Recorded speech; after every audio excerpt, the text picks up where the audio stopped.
22 मार्च से 1 वीक के लिए इंडिया में कोई भी इंटरनेशनल फ्लाइट नहीं लैंड करेगी। क्या? तुझे कैसे पता? हेलो ऐप से। देख, ये है हेलो ऐप। जैसे ही आप हेलो ऐप डाउनलोड करते हो, उस पर सर्च बार में हेलो ट्रेंड्स मिलेंगे, जिसमें सभी ट्रेंडिंग न्यूज, वीडियोस, आर्टिकल्स मिलेंगे। उससे आप डे टू डे इन्फॉर्मेशन से अपडेट रह सकते हो। ये तो बहुत अच्छा ऐप है। मैं अभी डाउनलोड करके खुद को अपडेट करती हूँ।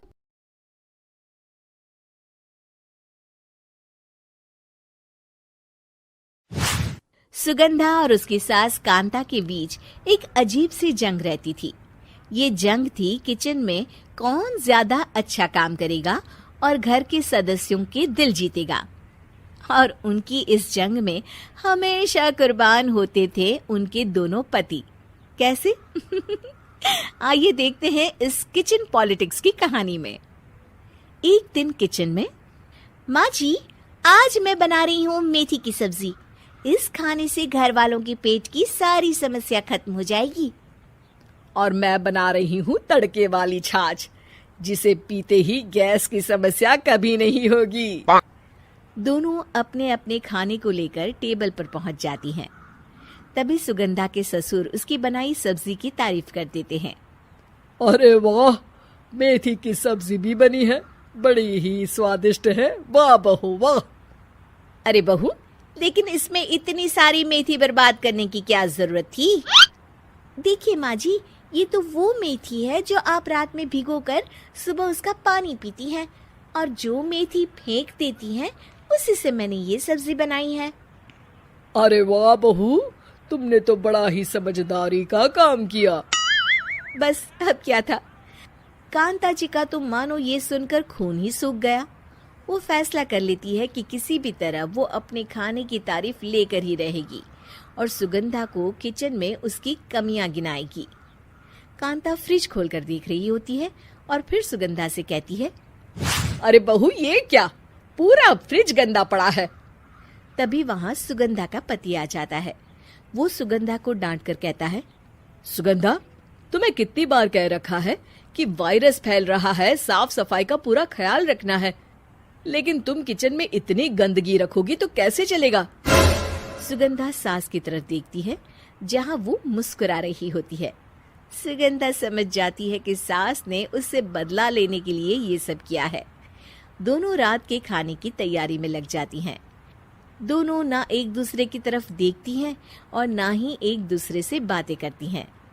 रात को खाने की टेबल पर एक एक कर दोनों कई तरह के अलग अलग व्यंजन टेबल पर लगा देती हैं और अपने अपने पति के पास जाकर खड़ी हो जाती हैं।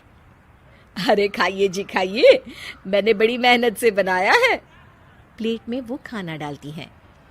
सुगंधा भी दोनों की प्लेट में खाना डालते हुए कहती है, बड़ी ही मेहनत लगी है इस खाने को बनाने में। हाँ, दोनों को ना चाहते हुए भी सारा खाना खाना पड़ता है।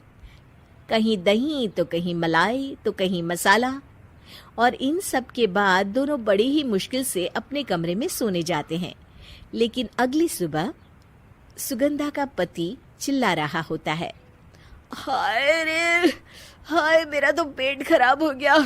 हाय माँ, बहुत दर्द हो रहा है। तो वहीं कांता के कमरे से भी कुछ ऐसी ही आवाज आने लगती है। हे भगवान, इस सास बहू की लड़ाई हमारी जान लेकर रहेगी। जाओ कोई डॉक्टर को बुला कर लाओ। डॉक्टर आते हैं। दोनों को देखकर कांता और सुगंधा से कहती हैं, देखिए, आप दोनों इन्हें खाने में हल्का ही दीजिएगा। हो सके तो रात का खाना जल्दी खाया करे और वॉक किया करे। इतना कहकर डॉक्टर वहां से चले जाते हैं। जिसके बाद एक बार फिर से दोनों बहुएं किचन में जाती हैं और खाना बनाने में लग जाती हैं। रात में खाने के टेबल पर दोनों एक बार फिर से खाना लगाने लगती है। पापा जी, मैंने ये पतली मूंग की दाल की खिचड़ी के साथ ये पापड़ और पुदीने की चटनी भी बनाई है।